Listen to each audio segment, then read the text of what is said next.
Cette année, les Journées du patrimoine avaient pour thème le patrimoine caché. L'objectif était de vous amener à pousser les portes d'édifices peut-être inaccessibles, de lieux souterrains, enfouis, perchés, industriels. Eh bien, l'endroit où nous nous trouvons aujourd'hui répond à presque tous ces critères.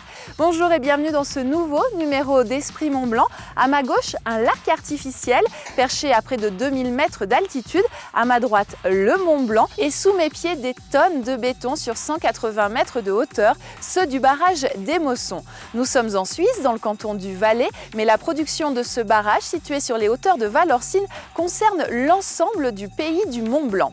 Je vous propose aujourd'hui d'entrer dans les coulisses, de pénétrer dans les entrailles de cet ouvrage pour mieux comprendre son fonctionnement. Une émission qui se déroule aujourd'hui au fil de l'eau et je vous propose d'ailleurs de regarder le sommaire de cette émission en images. La pêche à la mouche est une activité de pleine nature, un loisir mais aussi un sport qui demande la maîtrise d'une technique bien particulière que nous allons découvrir aujourd'hui. Les glaciers du pays du Mont Blanc attirent chaque année des milliers de curieux, mais ils intéressent aussi les scientifiques qui les regardent évoluer et se modifier au fil des années. Les gouttes d'eau qui tombent sur le Mont Joli parcourent des milliers de kilomètres sous terre avant de ressortir à Saint-Gervais, toujours sous forme d'eau, mais un peu plus chaude et surtout riche en éléments bienfaisants et réparateurs. Et nous terminerons cette promenade dans des eaux beaucoup moins chaudes et calmes puisque nous nous rendrons aux gorges de la Diose à Servoz. Nous allons dérouler cette émission aujourd'hui au fil de l'eau et c'est un peu plus bas que nous attendent deux passionnés de pêche à la mouche. Ils pratiquent leur art dans les nombreux cours d'eau et torrents présents à Valorcine et notamment dans l'eau noire, tout un programme.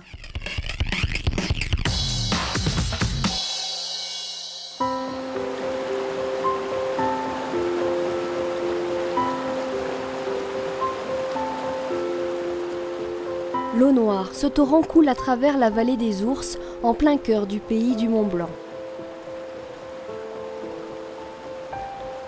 Aujourd'hui, sur la commune de Valorcine, Marc, guide de pêche, initie son ami Jean-Marc à la pêche à la mouche. La rivière, là, c'est la petite eau noire. Et il y a beaucoup de truites sauvages. Ce pas des grosses truites, hein, mais elles se reproduisent dans la rivière. C'est du poisson qui est de qualité. Donc on va pas se mettre en hauteur, tu vois, parce que le poisson va nous voir, on va l'effrayer et du coup on ne pourra plus le pêcher. On va juste se mettre vers le caillou et puis on s'assiera et je te montrerai deux, trois choses. Au bout de l'hameçon, pas d'asticots ni de vers de terre, mais des mouches fabriquées par les pêcheurs. Ils imitent parfaitement les insectes à chaque étape de leur vie. En quelques minutes, avec dextérité, Marc crée un leurre qui se rapproche des nymphes vivant actuellement dans ce cours d'eau et dont les truites Fario se délectent. Trouver le bon appât est une chose, lui donner vie dans l'eau en est une autre. Si vous pêchez avec une nymphe par exemple, ça sera l'imitation d'une larve hein, qui vit sous l'eau. Si cette nymphe ne dérive pas dans le bon sens, qu'elle va en travers du courant, là le poisson il va se méfier, il va trouver quelque chose d'anormal. Et il peut ne pas prendre. La pêche à la mouche est une pêche d'anticipation. Il faut connaître le cours d'eau, les endroits précis où se cachent les poissons, choisir la bonne mouche, s'approcher discrètement, bien lancer. Et là encore, il est question de technique. Pour le lancer, donc ta canne comme ça légèrement penchée sur la gauche, tu fais aller ta nymphe derrière et tu lances par-dessus ton épaule et tu lèves ta canne. Et après tu fais tes rivets.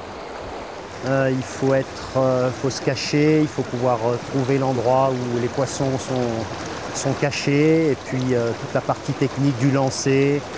Tout ça c'est intéressant, c'est assez excitant on va dire. Oh bah alors j'hallucine. C'est pas possible ça. T'as vu le fil s'arrêter?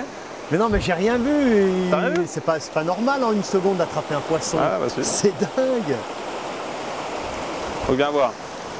C'est pas une grosse truite, hein, mais une belle fario, tu vois. Alors là, je me mouille la main, c'est super important, ça me refroidit la main.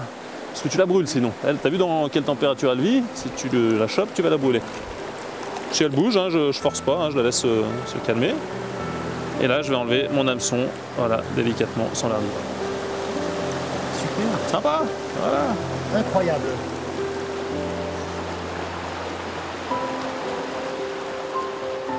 La pêche à la mouche est réputée pour être plus écologique et surtout plus respectueuse.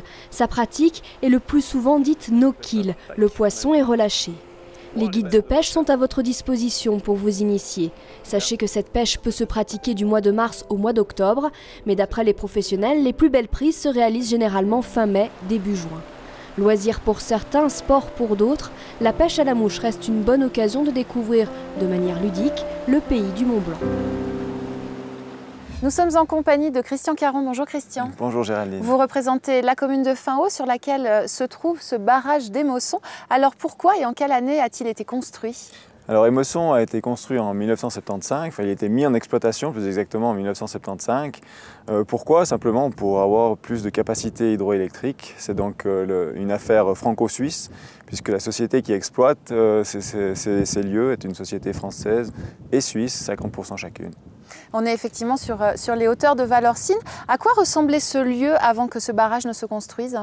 Alors avant que le barrage ne se construise, il faut déjà imaginer toute une zone, toute une plaine avec 3 barrages. Donc on avait en 1925 la construction de Barberine, qui est aujourd'hui noyée sous les eaux d'Émosson. Vous avez en 1955 le vieux Émosson qui se trouve derrière nous, et puis en 1975 Émosson. Donc dans cette plaine-ci, avant la construction d'Émosson, on avait des pâturages qui ont été noyés par la force des choses. C'est un ouvrage exceptionnel que l'on voit de loin quand on se balade dans le massif du Mont-Blanc. Il paraît presque inaccessible et pourtant on peut venir assez facilement. Il y a d'ailleurs beaucoup de gens qui viennent visiter ce lieu. Effectivement, alors Émosson est un lieu très accessible, alors que ce soit par la route. Donc vous pouvez monter avec le transport public depuis Finhaut, il y a un bus navette qui est organisé. Vous pouvez prendre votre véhicule privé également, il y a des parkings en suffisance.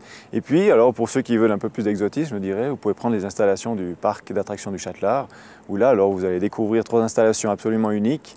Le funiculaire le plus raide du monde à 2 cabines, le petit train panoramique, ainsi que le dernier mini-funic qui vous mène au sommet du barrage d'Émosson. C'est juste étourdissant, cette balade. Ah, c'est fascinant et ça prend vraiment au trip. Rien que la première montée avec ce funiculaire à 87%, il faut imaginer cette rampe, c'est impressionnant. Et puis aussi le petit train panoramique, alors c'est une vue imprenable sur le Mont Blanc, on a l'habitude de le dire, c'est la plus belle vue sur le Mont Blanc. Oui, les Valaisans ont l'habitude de dire que la plus belle vue se trouve ici. Moi, je suis pas loin de partager, je ne devrais pas le dire, mais de partager un petit peu votre avis. Alors, pour les plus courageux, c'est aussi un lieu de départ pour les randonnées. On peut partir un petit peu partout pour se promener avec des balades plus ou moins difficiles. Alors effectivement, c'est un terrain de jeu idéal, le site d'Émosson. Il y a énormément de kilomètres de sentiers balisés. Les plus connus sont pour le Bel Oiseau en face de nous, derrière les perrons. Et puis bien sûr les traces de dinosaures où il faut à peu près compter quand même 5 heures de marche aller-retour depuis le départ, depuis le barrage d'Émosson. Là on se trouve sur le barrage, c'est un ouvrage que l'on peut aussi visiter de l'intérieur, alors pas dans sa globalité comme on le fera, on aura la chance de le faire un petit peu plus tard dans cette émission. Par contre à certaines périodes de l'année on peut venir visiter l'intérieur, les entrailles du barrage. Alors effectivement ces visites sont organisées de la mi-mai à la mi-octobre. Ce sont des visites gratuites, organisées conjointement par Émosson et par la commune de Finhaut. Donc tout à chacun peut rentrer dans les entrailles du monstre, comme on dit. C'est une visite vraiment spectaculaire. Et puis pour ceux qui n'ont pas cette chance, il y a déjà des visuels qui sont installés au bord du barrage, sur le sommet d'Émosson. Et puis il y a également cet espace vélaire où vous pouvez découvrir la maquette de l'aménagement transfrontalier franco-suisse Émosson. Merci beaucoup Christian de nous avoir reçus ici sur ce bel ouvrage et dans ce bel endroit. Merci à vous. Moi je vous propose maintenant de partir au Contamine Montjoie. Vous l'avez vu, nous sommes ici entourés de glaciers. Eh bien les glaciers intéressent de près les scientifiques forcément avec le réchauffement climatique. On va essayer de comprendre tout ça au glacier de Trélatête.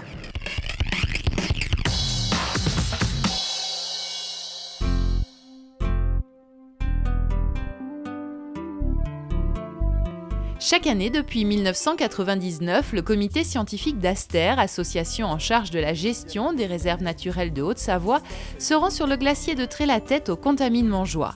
Objectif de cette visite, mesurer la distance entre le front du glacier et un point fixe, et ainsi constater son évolution. Donc ce protocole entend de prendre une distance, enregistrer une distance entre ce point fixe et le front du glacier, mais également réaliser un suivi photographique depuis divers points pour pouvoir avoir une idée visuelle de la perte de volume, sans avoir une donnée chiffrée, mais avoir une donnée visuelle de la perte de volume du glacier et surtout avoir une idée visuelle du recul du glacier. Le massif du Mont-Blanc héberge le plus important complexe glaciaire des Alpes, dont le glacier le plus fréquenté est certainement la mer de glace à Chamonix. Le glacier de Trélatête recouvre, lui, une surface de près de 10 km². C'est le 3e glacier français par sa superficie.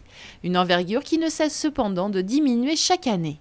C'est un glacier qui est bien représentatif et qui réagit sûrement très bien aux variations climatiques, sachant que les glaciers sont les éléments de la nature qui sont les plus réactifs aux variations du climat, puisque c'est le climat qui les fabrique, par la neige qui tombe en haut, qui fabrique la glace, qui glisse, qui s'écoule, et c'est le climat qui les fait disparaître par la fonte.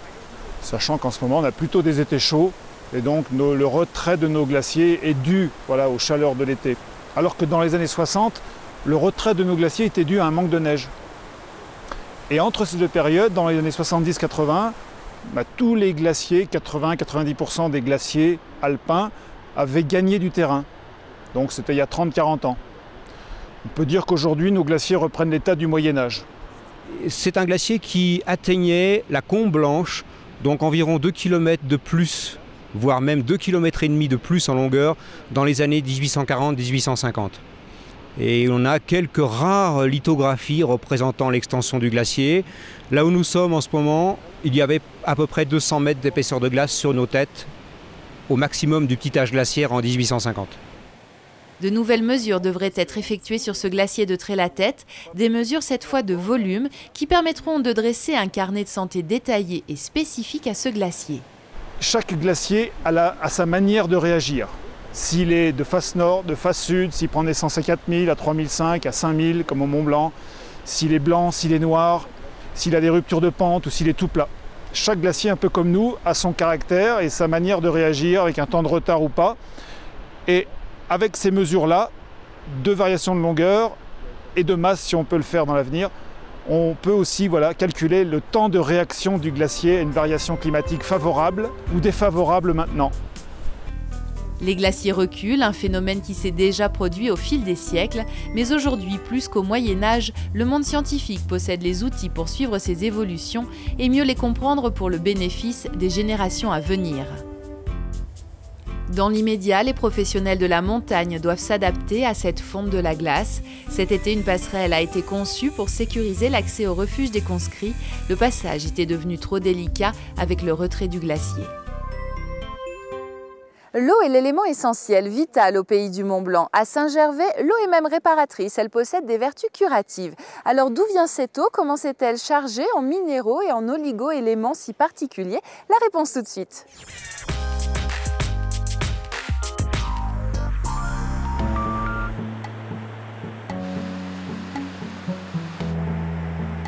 L'eau qui coule dans cette rivière n'est pas de l'eau thermale. Pourtant, c'est bien ici que des bergers ont été les premiers à profiter des bienfaits de l'eau de Saint-Gervais il y a plusieurs siècles. Ils venaient dans ce vallon où l'herbe poussait même en hiver faire paître leurs troupeaux et soigner leurs bêtes avec l'eau chaude qui jaillissait de la terre. Et c'est un notaire genevois, Joseph-Marie Gontard, qui a eu l'idée d'analyser cette eau et d'utiliser ses vertus curatives.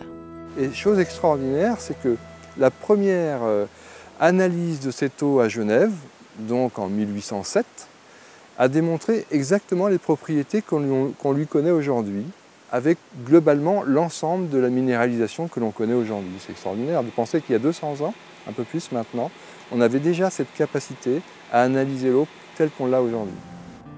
C'est sur les hauteurs du Mont-Joli, entre Saint-Gervais, les Contamines et Megève, que l'eau de pluie commence son long périple pour se transformer naturellement en eau thermale. Et puis ensuite, elle chemine pendant un peu plus de 60 ans. Elle descend à 3500 mètres sous terre.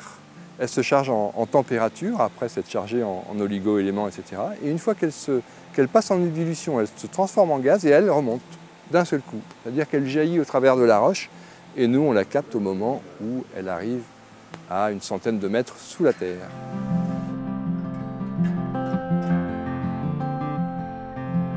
Ce puits existe depuis 1892. Il a été fait à la suite de la catastrophe de la poche sous-glaciaire de Bionnassay. Et cette eau sert à faire les soins thermaux, a servi à faire les soins thermaux dans cet établissement jusqu'en 1989. C'est le seul endroit où on voit l'eau qui arrive de sous terre, la vraie, l'originelle, celle qui est là depuis des milliers d'années. Aujourd'hui, l'eau de Saint-Gervais utilisée pour les soins au terme n'est plus visible pour des raisons évidentes d'hygiène et de sécurité. Elle est captée dans le sol et acheminée jusqu'aux curistes. Elle est encore chaude près de 39 degrés et surtout riche en minéraux et en oligo-éléments. L'eau de Saint-Gervais est considérée non potable parce qu'elle est très minéralisée et que si c'est une eau qu'on buvait régulièrement comme une eau de table, on pourrait avoir quelques soucis de santé. Donc c'est une eau qui est médicale et qui doit être bue que sur prescription médicale.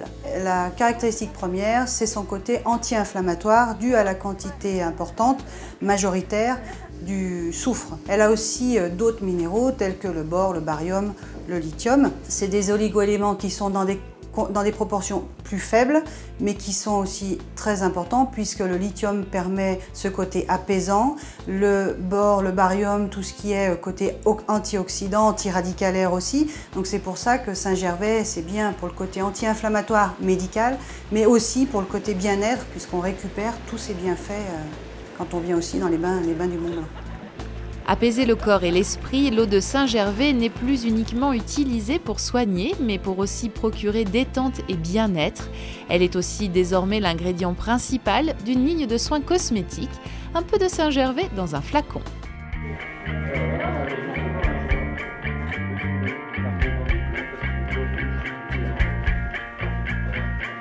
Si vous avez une conscience géodésique qui sert à mesurer.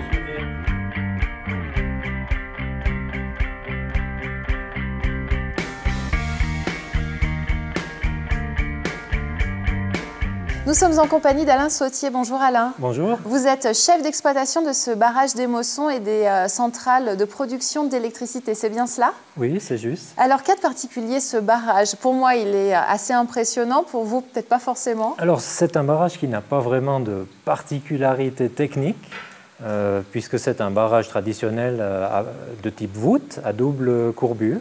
Vous avez une courbure dans le sens horizontal et une courbure dans le sens vertical. Il ressemble en fait à un morceau de sphère, si l'on veut bien. En revanche, c'est un barrage qui présente deux particularités importantes. La première, c'est que pour le construire, il a fallu déplacer la frontière entre la Suisse et la France, de sorte que le barrage soit entièrement sur sol helvétique et soumis aux autorités administratives d'un seul État, ce qui simplifie grandement les contrôles et le suivi du barrage. La deuxième particularité de ce barrage, c'est qu'il n'est pas construit au fond d'une vallée, comme la plupart des barrages, mais dans une sorte de balcon qui fait qu'on a une vue vraiment splendide depuis le couronnement de ce barrage sur toute la chaîne du Mont-Blanc. Quelles sont ses dimensions? Le barrage fait 180 mètres de haut et à la base environ 50 mètres d'épaisseur. Alors c'est un barrage qui a été construit dans les années 70. Ça veut dire que c'est un barrage relativement moderne parce qu'il a pu bénéficier d'équipements particuliers? Absolument, c'est un barrage qui est très bien instrumenté pour le contrôle. Il dispose de nombreux pendules, mais également de mesures géodésiques, intérieures, extérieures. Il y a tout plein de dispositifs qui ont été installés pour le suivi des mouvements de ce barrage. Et en fait, c'est vraiment, on peut le considérer comme un barrage très moderne. Parce qu'un barrage, ça bouge? Oui, un barrage, ça bouge. Vous pouvez avoir des déplacements de plusieurs millimètres si vous vous trouvez au sommet du barrage. Oui. Alors, moi, j'aimerais savoir comment on fabrique de l'électricité à partir d'un barrage. Sur le principe, ça paraît à peu près simple, mais je pense que c'est un peu plus compliqué que ça. On a un lac qu'on va utiliser et qui va nous aider à fournir effectivement de l'électricité, de l'eau. Oui, alors ici, Émosson est un aménagement hydroélectrique qu'on appelle d'accumulation. En fait, on stocke l'eau en été et on va pouvoir produire en hiver. L'eau s'achemine vers les centrales électriques, est acheminée à travers des galeries et des puits inclinés. L'eau arrive ensuite dans les turbines. Ici à Émosson, on a des turbines Pelton, du nom de leur inventeur. Ce sont en fait de simples roues avec des aujets contre lesquels est projetée l'eau à grande vitesse par des injecteurs grâce à la pression qu'on a dans l'usine, vu que l'usine se trouve bien en dessous du niveau du barrage. C'est en quelque sorte le principe de la roue d'un moulin, mais voilà, un petit peu plus compliqué pour fournir un petit peu plus d'électricité. Elle vient d'où cette eau? Parce qu'il s'agit d'un lac artificiel? Oui, l'eau qui arrive sur le bassin versant de ce barrage ne suffit de loin pas à le remplir. On a donc dû aller chercher l'eau relativement loin. Il y a 3 collecteurs principaux. Un collecteur sur sol suisse qui va chercher l'eau jusque dans le Val Ferret, qui fait 18 km de long. On a ensuite 2 collecteurs sur sol français, le collecteur sud qui va chercher l'eau sous les glaciers d'Argentière et du Tour, et le collecteur ouest qui va chercher l'eau du vallon de Bérard et de Trélézeau. Chacun de ces deux collecteurs mesure 8 km de long. Vous êtes en train de faire des travaux en ce moment sur cette installation. Qu'est-ce que vous voulez faire? Produire encore plus d'électricité? C'est un besoin qu'on a actuellement sur le réseau européen. On a besoin d'énergie de réglage, donc on construit des centrales de pompage-turbinage. Ici, ce sera une centrale qui permettra de pomper l'eau du lac d'Émosson dans le lac du Vieux-Émosson et de la turbiner dans l'autre sens. Et c'est une énergie qui a une grande valeur parce qu'en fait, elle permet de stocker le surplus d'énergie électrique qu'on a sur le réseau, de le stocker sous forme d'énergie hydraulique, qu'on va ensuite pouvoir réutiliser au moment opportun lorsqu'on aura besoin de l'énergie. C'est-à-dire qu'on va pomper l'eau pendant les heures où l'énergie est la moins chère, la stocker dans un barrage et après la turbiner quand on en a vraiment besoin aux heures où on le demande. Exactement. Ce qu'on n'est pas capable de faire avec les autres formes de fabrication d'énergie aujourd'hui. Exactement, tout à fait. Et c'est une énergie écologique. Et tout ça avec l'eau du massif du Mont Blanc. Merci beaucoup Alain pour cette visite guidée. Je vous en prie. Je vous propose maintenant de repasser de l'autre côté de la frontière, direction Servoz, de l'autre côté du col des Montées. Nous allons aux gorges de la Diose. Il y a 7 cascades et il paraît qu'elles font partie des plus belles gorges de France. Regardez.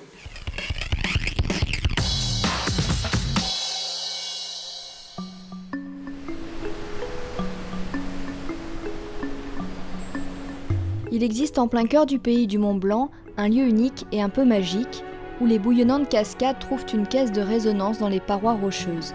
Les gorges de la Diose mettent tous les sens en éveil, les couleurs foisonnent et il n'est pas rare d'apercevoir sur le chemin d'une cascade un arc-en-ciel. Ce site touristique basé aux Ouches a été aménagé en 1875. Aujourd'hui, 2 cousins, Spencer et Thomas, prennent soin du site naturel et mettent en avant ses spécificités. Toutes les gorges sont différentes, mais le tracé est assez long, 1,3 km, c'est assez conséquent pour des gorges. Et puis l'aménagement, la succession de cascades et tout ça, la forêt en début de promenade, arriver dans les falaises, c'est assez complet comme parcours. La Diose est un torrent qui prend sa source sur le versant du sud du mont Buet. Les pentes sont vertigineuses, le paysage verdoyant, une centaine d'espèces de fougères a été répertoriée. Quant aux cascades, elles sont toutes uniques. Les cascades avaient tout un nom déjà, qui avait été donné par les anciens. Et puis à la création du sentier, ils ont donné les noms à certains passages, comme le pont Achille Cazin, qui était le fondateur des gorges, et puis la cascade des Danses, le pont de Barmerousse, la cascade de Pierre-Rousse, la cascade du Soufflet, des choses comme ça. La plus belle, c'est la cascade de l'Aigle qu'on voit là sous nos yeux. Là. Et donc, par gros mauvais temps, quand il y a bien de l'eau et bien de la pluie, cette cascade se divise en deux et on appelle celle-là la cascade de l'Aigle. Tout au long du chemin, on peut lire des informations et des anecdotes qui permettent d'en savoir plus sur les gorges et leur évolution. On a fait des recherches justement pour que les explications soient cohérentes. Donc dans des livres avec des anciens de la vallée qui ont connu les gorges avant. Et puis ce lieu est également celui des contes et des légendes. Ils font parfois appel à la mémoire des anciens et souvent à l'imaginaire, comme cette grotte qui aurait vu naître un enfant en 1914. La dame serait morte en accouchant et l'enfant aurait été recueilli par une famille de Servoz et aurait vécu à Servoz toute sa vie. Ou encore ce dragon, venu de l'Himalaya, parti à la découverte du monde et qui aurait élu domicile dans les gorges en 1513. Il répond aujourd'hui au doux nom de Gorgie et semble éternellement attaché à ce lieu étrange. Visiter les gorges de la Diose est un moment unique car le décor est en perpétuel mouvement. À chaque promenade, l'ambiance est différente. Au printemps, on a toute la végétation qui commence à poindre. En automne, on a la mousse, énormément de mousse sur les rochers dans les gorges. L'été, il y a énormément d'eau. Ça change un peu tous les jours, tôt le matin ou l'après-midi, ou suivant l'exposition du soleil, suivant la météo. C'est une redécouverte chaque jour en fait. Chaque année, ce sont 25 000 personnes qui arpentent les chemins et ponts de ce lieu enchanteur. Le site est ouvert de juin à septembre. N'hésitez pas à vous rendre sur le site internet des gorges pour tout renseignement. L'automne au pays du Mont Blanc rime avec plaisir des sens. Alors que vous soyez gourmand, gourmet ou curieux, voici l'agenda du pays du Mont Blanc pour les prochaines semaines. 50 km et 4000 mètres de dénivelé entre Chamonix et les Ouches, c'est le parcours du Trail des Aiguilles Rouges 2012. Une course ouverte à tous, départ le dimanche 30 septembre à 4h30 du matin. Pour ceux qui préfèrent un dimanche plus tranquille, rendez-vous à Megève le 30 septembre pour le concours agricole annuel de la race Abondance. Ce défilé des princesses des montagnes a lieu depuis 1282. Le village des Contamines vous attend quant à lui le dimanche 7 octobre pour un combat des reines. Les meilleures vaches de race et Reims viendront s'affronter sur le parc nordique avec de nombreuses animations prévues autour de cette manifestation. Ne manquez pas la fête de clôture de saison du Jardin des Cimes les 6 et 7 octobre. Au programme cueillettes, soupe collective et ateliers autour de l'automne. Et on termine par 3 foires incontournables du pays du Mont-Blanc. D'abord la foire aux moutons de Servoz le dimanche 14 octobre. Rendez-vous ensuite le 21 octobre à Saint-Gervais pour la foire agricole. Et enfin les 26, 27 et 28 direction Salanches pour la foire froide. Pour faire le plein d'événements, n'hésitez pas à vous connecter sur le site www.pays-du-mont-blanc.com. J'espère que cette visite guidée du barrage des Mossons vous aura plu, que vous aurez appris plein de choses et que vous aurez envie de découvrir le pays du Mont-Blanc sous d'autres facettes et de voir le Mont-Blanc aussi sous un autre visage, notamment depuis Valorcine. N'hésitez pas à vous connecter sur le site internet qui s'affiche à l'écran. Vous retrouverez toutes les informations utiles pour bien préparer votre séjour ici et retrouver le pays du Mont-Blanc en images. Nous on se retrouve très vite pour de nouvelles aventures. Salut!